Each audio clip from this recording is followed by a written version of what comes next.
کا دور ہے، انسان کو خود بھی پرکھے۔ اما بعد فاعوذ باللہ من الشیطان الرجیم، بسم اللہ الرحمن الرحیم۔ اقم الصلاة طرفی النہار وزلفا من اللیل ان الحسنات یذہبن السیئات ذلک ذکریٰ للذاکرین۔ اللہ تبارک و تعالی اپنے کلام عظیم میں ارشاد فرما رہا ہے کہ نماز قائم کیجئے دن کے دونوں کناروں پر اور رات کے کچھ حصوں میں، بے شک نیکیاں گناہوں کو مٹا دیتی ہیں۔ یہ نصیحت ہے نصیحت حاصل کرنے والوں کے لیے۔ اللہ تبارک و تعالی نے اس مبارک آیت میں اشارتاً اور اجمالی طور سے مختصر طریقے سے پانچوں نمازوں کا ذکر فرما دیا۔ دن کے دونوں کناروں پر نماز پڑھو، صبح کو فجر کی نماز ہوتی ہے اور شام کے کنارے پر عصر کی نماز ہوتی ہے، تو یہ دن کے دو کناروں کی دو نمازیں ہو گئیں۔ اور پھر رات کو جب سورج غروب ہو جاتا ہے تو مغرب اور عشاء کی نماز ہوتی ہے۔ بیچ میں دن میں ایک نماز اللہ نے رکھی، ظہر کی نماز۔ تو اس طرح یہ پانچ نمازیں اللہ تعالیٰ نے اپنے مومن بندوں پر فرض فرمائی۔ یہ نماز اللہ کے احکام اور اس کے فرائض میں وہ سب سے اونچا حکم اور سب سے بڑی عبادت ہے کہ جس عبادت کا حکم اللہ نے حضور صلی اللہ علیہ وسلم کو معراج میں بلا کر دیا۔ جتنی عبادتیں ہیں، روزہ ہے، زکوٰۃ ہے، حج ہے اور ہماری دین اور شریعت کی باتیں ہیں، وہ سب حضرت جبریل امین علیہ السلام کے ذریعے اللہ نے وحی نازل فرمائی اور وہ احکام دنیا میں اتار دیے۔ لیکن جب نماز کا حکم دیا تو اللہ نے اپنے رسول کو معراج میں بلایا تاکہ یہ واضح ہو جائے کہ تمام عبادتوں میں سب سے افضل عبادت اللہ نے نماز کو قرار دیا۔ آج کی یہ مبارک رات وہی مقدس رات ہے، 27ویں شب، کہ جس میں حضور نبی اکرم صلی اللہ علیہ وسلم کو جسمانی معراج حاصل ہوئی۔ روحانی معراج تو حضور صلی اللہ علیہ وسلم کو متعدد بار حاصل ہوئی ہے، خوابوں میں بھی حاصل ہوئی ہے، نماز کی حالت میں بھی ہوئی ہے، اور یوں تو حضور صلی اللہ علیہ وسلم کی ہر نماز ہی معراج ہوتی تھی، کیونکہ معراج نام ہے اتنی روحانی ترقی حاصل کرنے کا کہ بندہ اللہ کا زیادہ سے زیادہ قرب حاصل کر لے۔ حضور صلی اللہ علیہ وسلم نے ارشاد فرمایا کہ جب کوئی مومن بندہ نماز پڑھتا ہے اور سجدے میں جاتا ہے تو سجدے میں سب سے زیادہ اپنے مولا کے قریب ہوتا ہے۔ اسے چاہیے کہ زیادہ سے زیادہ سجدے میں رہ کر اللہ کی پاکی بیان کرے، سبحان ربی العالی پڑھتا رہے، سبحان ربی العالی۔ نفلی عبادت ہو تو زیادہ سے زیادہ لمبے رکوع اور لمبے سجدے کرے اور اللہ کی خوب اس میں حمد و ثنا اور تعریف بیان کرے۔ اور فرمایا کہ اللہ نے مجھے تو معراج کی دولت سواری بھیج کر بلایا اور اپنے قریب بلا کر عطا فرمائی، اور میرے مومن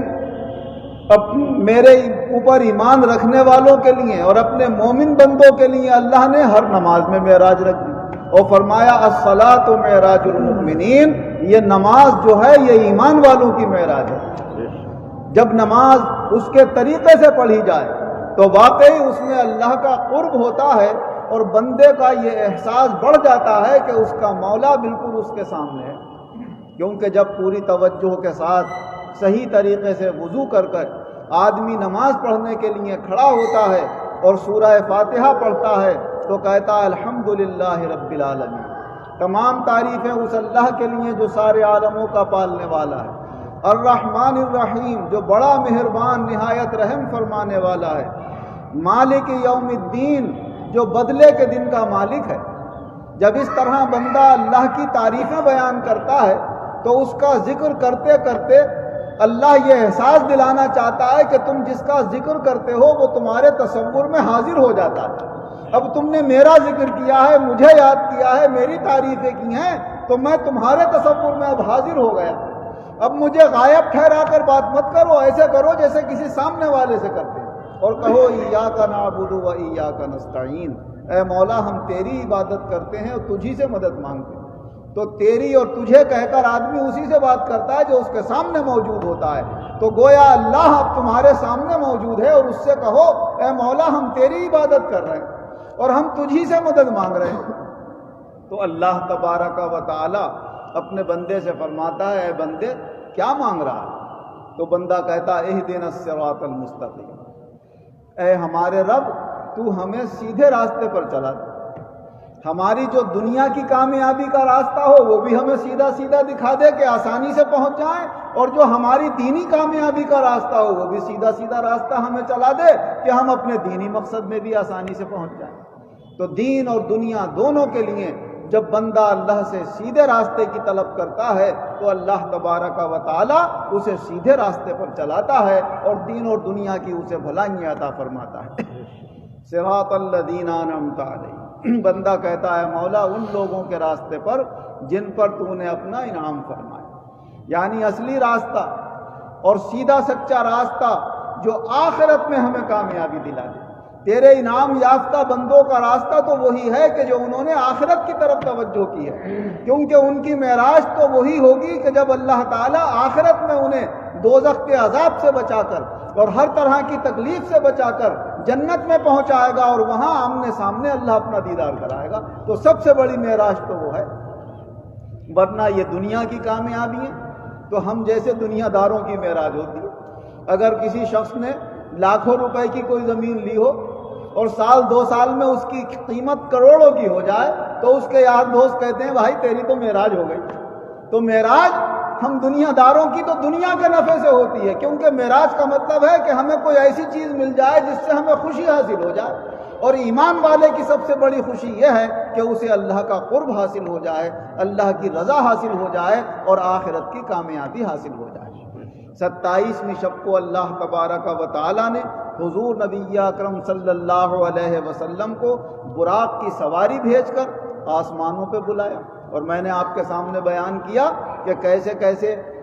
وہاں پر دروازے کھلوائے گئے اور حضور صلی اللہ علیہ وسلم یکے بعد دیگر آسمانوں کی بلندی طے فرماتے گئے، پہلے سے دوسرا اور دوسرے سے تیسرا اور چوتھا اور پانچواں چھٹا ساتواں، یہاں تک کہ سدرۃ المنتہا تک پہنچ گئے، بیت المعمور پہنچے، جنت اور دوزخ کی بھی سیر فرمائی، اور وہاں اللہ نے پھر یہ نماز کا تحفہ عطا فرمایا۔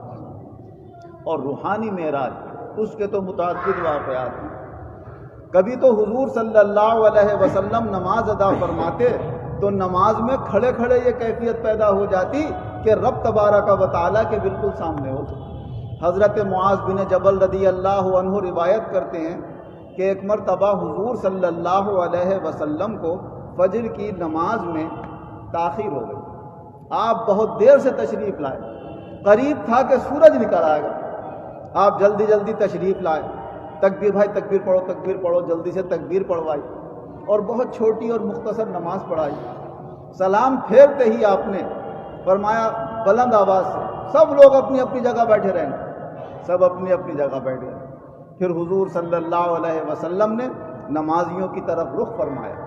اور ارشاد فرمایا کہ میں نے تمہیں اس وجہ سے روکا ہے تاکہ میں تمہیں یہ بتا دوں کہ آج مجھے نماز میں دیر کیوں ہے۔ پھر آپ نے ارشاد فرمایا کہ واقعہ کرنے کے لیے کھڑا ہوا، کھڑے کھڑے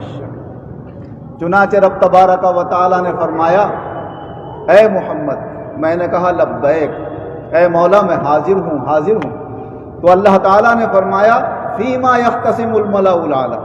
ہمارے یہ مقرب فرشتے آپس میں گفت و شنید کر رہے ہیں، کچھ بحث و مباحثہ کر رہے ہیں، اے محمد بتاؤ ان میں کیا باتیں ہو رہی ہیں، یہ کس چیز کے متعلق بحث کر رہے ہیں؟ فرماتے ہیں میں نے عرض کیا اے باری تعالیٰ مجھے نہیں معلوم کہ یہ کیا باتیں کر رہے ہیں۔ کہ اللہ تعالیٰ نے مجھ سے 3 مرتبہ پوچھا اور تینوں مرتبہ میں نے یہی جواب دیا کہ اے رب مجھے نہیں معلوم یہ کیا باتیں کر رہے ہیں۔ تو کہا اللہ تبارک و تعالیٰ کو میں نے دیکھا کہ اس نے اپنا دست قدرت میرے دونوں شانوں کے بیچ میں رکھ دیا، اور اللہ کی دست قدرت کی انگلیوں کی ٹھنڈک میں نے اپنے سینے میں محسوس کی۔ اور پھر اللہ تبارک و تعالیٰ نے جو یہ معاملہ میرے ساتھ فرمایا تو فرماتے فتجلی لی کل شیء وعرفت، ہر چیز میرے سامنے روشن ہو گئی اور مجھے عرفان کامل حاصل ہو گیا، ہر چیز کو میں نے پہچان لی۔ پھر اللہ تعالیٰ نے مجھ سے پوچھا، اے یا محمد، اے محمد، فیما یختصم الملأ الاعلی، ہمارے یہ مقرب فرشتے آپس میں کیا باتیں کر رہے ہیں، بحث و مباحثہ کس چیز میں ہو رہا ہے؟ تو کہتے ہیں پھر مجھے نظر آ گیا کیا باتیں کر رہے ہیں، آواز آ گئی ان کی، وہ کیا باتیں کر رہے ہیں۔ میں نے کہا اے مولا یہ کفارات کے بارے میں باتیں۔ صلی اللہ علیہ وسلم نے فرمایا مشی الاقدام الی الجماعات والجلوس فی المساجد بعد الصلاۃ واصباغ الوضوء حین الکریہات، کہ اے اللہ وہ عمل جن سے گناہ مٹ جاتے ہیں وہ یہ ہیں کہ اپنے پاؤں سے پیدل چل کے آدمی جائے اور جماعت کی نماز میں شریک ہو، اور جب نماز پڑھ لے اور دنیا کا کوئی اسے کام نہ ہو، ضرورت نہ ہو، تو ادھر ادھر وقت ضائع نہ کرے، مسجد میں ہی بیٹھا رہے اور اللہ کو یاد کرتا رہے۔ اور فرمایا اگر کوئی تکلیف اور پریشانی بھی ہو تو پرواہ نہ کرے، پورا پورا وضو کرے۔ تو یہ تین عمل،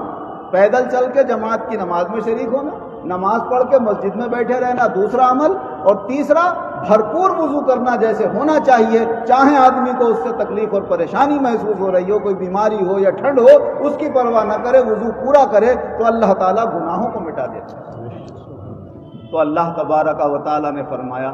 وَفِيمَا يَخْتَصِمُ الْمَلَأُ الْأَعْلَىٰ، اور دیکھو ہمارے فرشتے کس چیز میں بحث کر رہے ہیں، آپس میں کیا گفتگو کر رہے ہیں۔ تو کہا میں نے عرض کیا ہے پروردگار عالم فی الدرجات، ان چیزوں کے بارے میں بحث کر رہے ہیں، ان اعمال کے بارے میں جن اعمال کو انجام دینے سے اللہ تعالیٰ اپنے بندوں کے مرتبے بڑھا دیتے ہیں۔ کہا یا اے محمد بتاؤ وہ اعمال کون سے ہیں؟ تو آپ نے فرمایا اطعام الطعام ولین الکلام والصلاۃ باللیل والناس نیام، اللہ کے بندوں کو کھانا کھلانا، اس سے مرتبے اونچے ہوتے ہیں۔ لین الکلام، لوگوں سے نرمی کے ساتھ، خوش اخلاقی کے ساتھ گفتگو کرنا، اس سے مرتبے اونچے ہوتے ہیں۔ اور رات کو اٹھ کر اس وقت اللہ کی عبادت کرنا جب سب سو رہے ہوں تو تم اکیلے اپنے مولا کو یاد کرتے ہو، اللہ تعالیٰ اس سے درجات بلند فرماتا ہے۔ کہ جب میں نے اللہ تبارک و تعالیٰ کی باتوں کے یہ جواب عرض کر دیے تو اللہ تعالیٰ نے فرمایا اے محمد اب ہم سے کچھ مانگنا چاہو تو مانگو۔ کہ میں نے اللہ سے یہ دعا کی کہ اے اللہ میں تیری محبت مانگتا ہوں، اور جو لوگ تجھ سے محبت کرتے ہیں میں ان کی محبت مانگتا ہوں، اور وہ اعمال جو مجھے تیرے قریب کر دیں میں ان اعمال کی محبت مانگتا ہوں۔ اور فرمایا اے مولا اگر تو دنیا میں لوگوں کو گمراہ کرنے کا ارادہ فرمائے اور انہیں کسی فتنے میں مبتلا کرنے کا ارادہ کر لے تو بس تو فتنہ آنے سے پہلے مجھے دنیا سے اٹھا لے،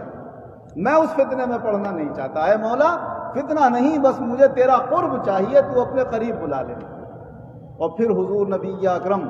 صلی اللہ علیہ وسلم نے اپنے لیے بھی دعائیں مانگی، اپنے امتیوں کے لیے بھی دعائیں مانگی، اور صحابہ رضی اللہ عنہم سے ارشاد فرمایا کہ یہ حدیث جو میں تمہارے سامنے بیان کر رہا ہوں یہ حق ہے، اسے اپنے پاس لکھ لو، اسے یاد کر لو اور اسے ایک دوسرے کو سکھاتے رہو۔ تو اللہ تبارک و تعالیٰ نے نماز کی حالت میں حضور صلی اللہ علیہ وسلم کو معراج سے نواز دیا کہ آپ نماز ادا فرما رہے ہیں، جاگنے کی حالت میں ہیں، اور اللہ نے سامنے سے اپنا دیدار کرا دیا اور اپنا قرب عطا فرما دیا۔ ایسے ہی خواب میں بھی کبھی حضور صلی اللہ علیہ وسلم تشریف لے جاتے اللہ کے قریب اور اللہ کی نشانیوں کا مطالعہ فرما لیتے۔ بہت مرتبہ ایسا ہوا، لیکن یہ 27ویں شب کو جو اللہ نے معراج عطا فرمائی ہے یہ روح کے ساتھ ساتھ مبارک جسم اطہر کو بھی اللہ نے اپنے قریب بلایا اور سواری بھیج کر اپنا قرب خاص عنایت فرمایا، اور اس میں جو نعمتیں دیں وہ ہمارے اور آپ کے لیے معراج بنائیں۔ اللہ تعالیٰ حضور صلی اللہ علیہ وسلم کے صدقے میں ہم سب کو اپنا قرب اور اپنی رضامندی عطا فرمائے،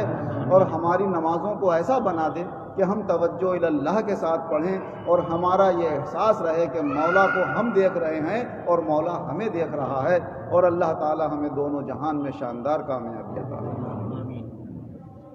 الحمدللہ رب العالمین والعاقبۃ للمتقین والصلاة والسلام علی خیر خلقہ محمد وآلہ واصحابہ اجمعین۔ اے اللہ ہمارے گناہوں کو معاف فرما، آئندہ گناہوں سے بچنے کی توفیق عطا فرما، ہماری عبادتوں میں شوق، جذبہ اور محبت پیدا فرما،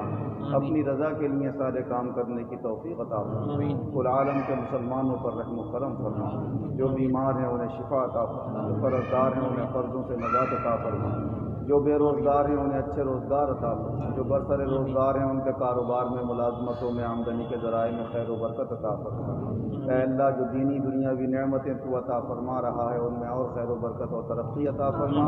ترقی کے بعد تنزل سے ہماری حفاظت فرما، دنیا اور آخرت دونوں جہان میں ہم سب مسلمانوں کو اچھی کامیابی عطا فرما، اور اپنی سب مخلوق پر رحم و کرم فرما۔